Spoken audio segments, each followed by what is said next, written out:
sermon series called It's Life.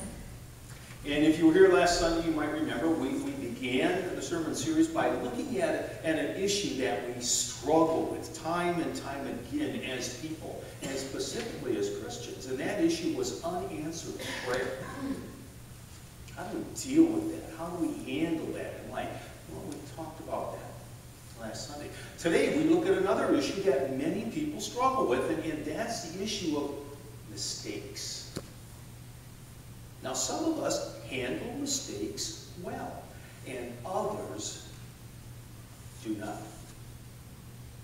When I was serving the church in Wausau, I had a youth director who was in charge of our youth ministry, and she did not handle mistakes that she made well. Oh, she handled them all right, but she handled them by pointing fingers at other people. Because, you see, she could never make a mistake. Do you know people like that? They just can't make a mistake. Now, that was her. I mean, there were times when the youth were supposed to go bowling or go skiing, and reservations weren't made.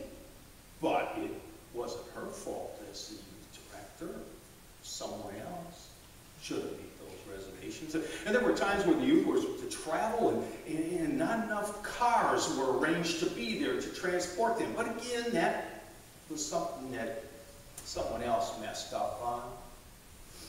She'd tell the youth, I'll see you at your basketball game, I'll see you at your volleyball game, I'll be in the stands rooting for you, in the football game, but then she wasn't there. And when youth would say, hey, I thought you were going to be at my game tonight to watch me. Or when parents would ask, I thought you were going to be there to see my son or daughter. There was, something came up at the last minute, and I just couldn't be there. But it was always something coming up that would keep her from being there, or keep her from doing things like the children's message. She was supposed to do that once a month with the other staff. We all were taking a Sunday to do that, but yet on her Sunday, such a busy week, and so many things came up, and she didn't have time to prepare a children's message, and so someone else on staff would have to quickly do a quick impromptu children's message. Things like that were going on, and youth started to drop out of the program. We tried coaching them, centered the workshops on time management and organization. Never worked. She just wasn't meeting expectations. So when I called her into my office to tell her that we were going to let her go, her reaction was anticipated. It's the church's fault. Just didn't give you enough time, not enough support. Mistakes, they happen. And it's tempting when they happen to point the finger, to make excuses. Some have said, that's part of who we are as people. It's kind of ingrained in us to not take responsibility for our mistakes. It's ingrained within us to look for a scapegoat. Some have said that. And some say, you see, that's one of the things that we can learn from the Adam and Eve story. I mean, we saw that there in the Adam and Eve story, didn't we? Pointing the finger. Not me. Adam and Eve were told not to eat of the fruit. They eat of the fruit. God calls Adam first on the carpet, and Adam's response is to finger Eve.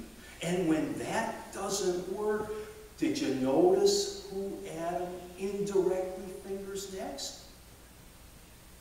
God.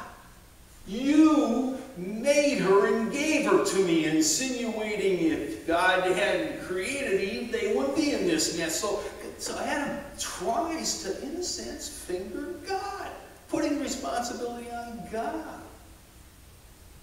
Oh, Adam don't want to take responsibility, and then God talks to Eve. Eve doesn't want to take responsibility. It's the serpent. We're not told how the serpent reacts, but if God talks to the serpent, I'm sure the serpent would have done the same. Someone else is to be blamed here. Yeah, that's the tendency. And maybe it's ingrained in us, but maybe not. And even if it is ingrained in us, it's something that can be restricted. And that's, I think, the first message I want you folks to hear this morning from the Adam and Eve story. If it is our tendency to look for a scapegoat or a fall guy to take care of our mistakes, then it's a tendency that can be restricted, because God wants us to take responsibility for our mistakes. That's the first lesson. We are not to look for scapegoats or fall guys. We're not to point the finger when we make a mistake. We are to stand up as good men and women and take responsibility and own our mistakes. Now, let me suggest to you that there are 4 good reasons why we should own our own mistakes. The first reason is we grow. When you stand up and admit you made a mistake, when you own your mistake, you grow. You grow first in honesty. You grow in honesty. When you admit that you've messed up, you don't have to worry about concocting a story to shift the blame to. You don't have to worry about lying and worry about, the story that you made and who you told what story to get yourself out of your hot water. When you are honest, those barnacles are stripped from you and you are allowed to just move on. So we grow in honesty when we own our mistakes. And the wonderful thing is, the more you tend to choose honesty over dishonesty, the easier it becomes to choose to be honest in the future when you make future mistakes. There's a cumulative effect. So you grow in honesty. You grow in integrity. You grow in integrity. Now, integrity, we talked about this before in worship, is doing the right thing. I put this on your notes. When it's hard. That's what really integrity is. Doing the right thing. People with integrity will always do the right thing, even though it is hard. Owning your mistake, instead of letting someone else own it, is the right thing to do. And just like honesty, when you choose to walk with integrity, it becomes easier to make that choice time and time again. Because again, like honesty, when you're walking with integrity, you don't have those barnacles that are attached to you that drag you down. So you grow in honesty, you grow in integrity. You also grow in your own self-respect. You grow in your own self-respect. You like yourself better when you stand up and admit you made a mistake than if you shifted blame. You can sleep at night. You can look yourself in the mirror and feel okay about yourself because you know you did the right thing, you did the honorable thing by admitting your mistake, rather than shifting it to the organization or to your upbringing or to the pastor or to your boss. So you grow in honesty, integrity, self-respect. That's the first reason why it's good for you to own your mistakes. A second reason why it's good for you to own your mistakes is that you earn the respect of others. We all know that. You respect someone when they stand up and say, you know, I dropped the ball. I made a mistake. You earn the respect of your peers at work, your fellow students at school. You earn the respect of your fellow congregants in the congregation. You earn the respect of your neighbors and your family when you stand up and say, I made the mistake.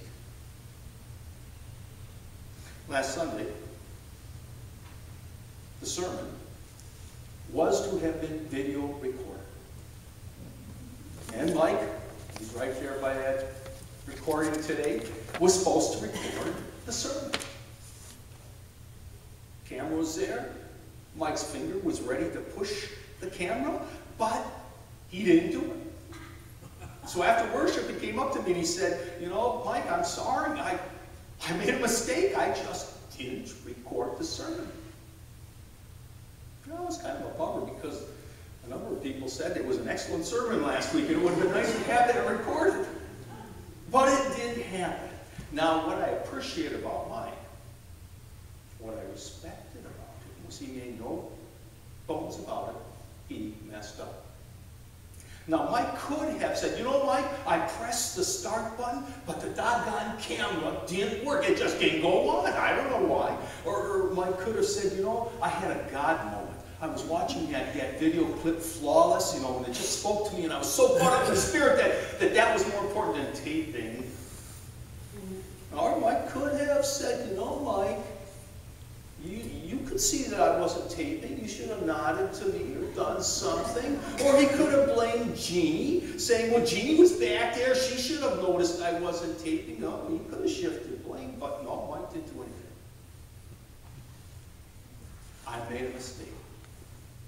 I'm sorry, he said. Mike earned my respect and a chance to tape this Sunday. We grow in the respect of others when we admit our mistake. Third reason why it's good to stand up and own your mistake is because you learn lessons from doing that. Lessons that will hopefully keep you from making that mistake again in the future. We should become wiser because of our mistakes, but to only do that, you have to own those mistakes. There's a cute little book. It's really not even a book. It's entitled, some of you maybe have heard it, There's a Hole in My Sidewalk. It reads like this. The whole book is right here. I walk down the street, there's a big hole. I don't see it, I fall into it. It's dark and hopeless, and it takes me a long time to find my way out. It's not my fault.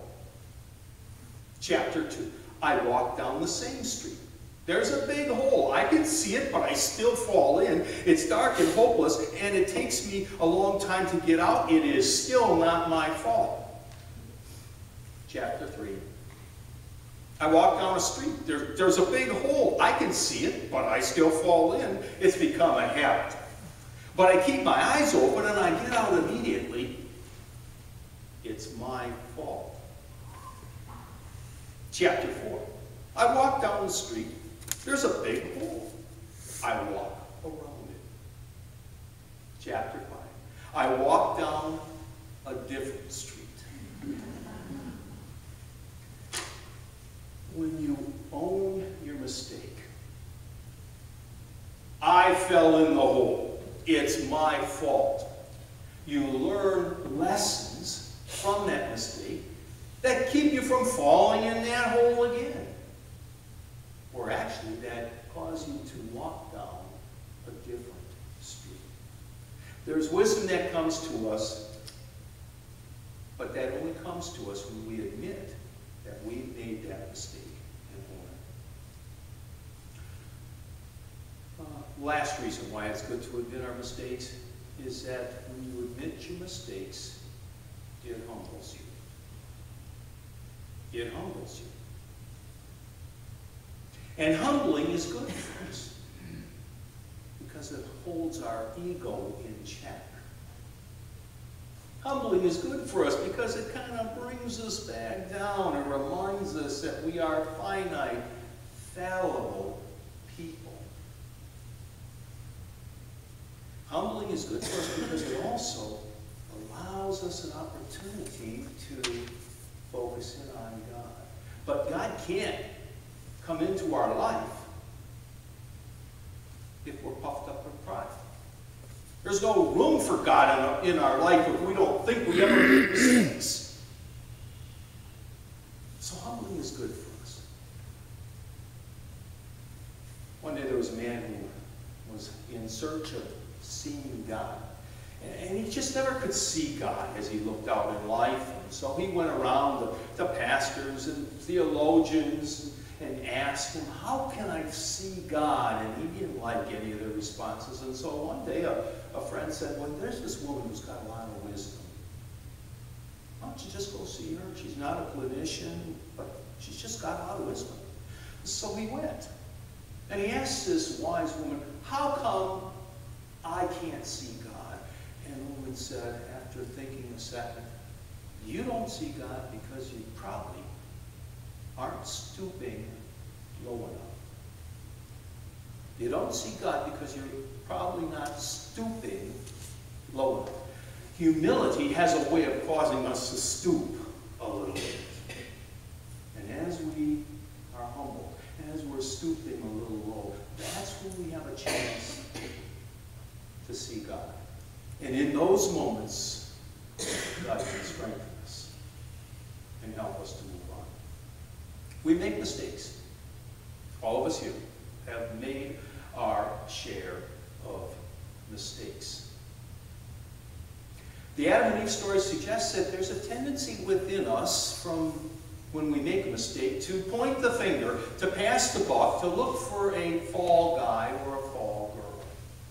But the story also suggests that it's God's will for us to not do that, but to own our mistake and take responsibility for it.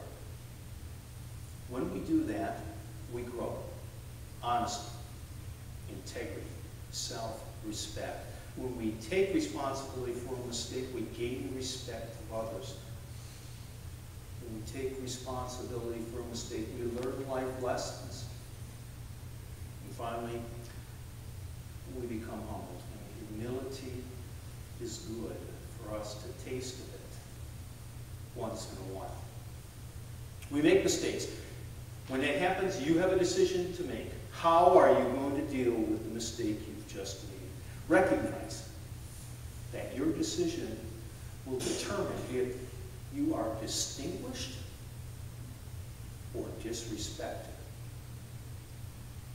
Let's bow for a word of prayer. God, we do make mistakes. And probably, if we're honest, we would all have to admit that sometimes our reaction has been just like Adam and Eve's. We passed the buck, pointed the finger, tried our very best to shift responsibility elsewhere. Hopefully, Lord, we've learned from those past experiences. Help us just to be frank and to admit that we have made that mistake. In doing so, we do distinguish ourselves from many, rather than discredit ourselves in the eyes of others. Help us then to be people who walk honestly and with integrity, as your Son Jesus did so long ago. This then we ask in his name. Amen. We're going to close our service by singing the song, Visiting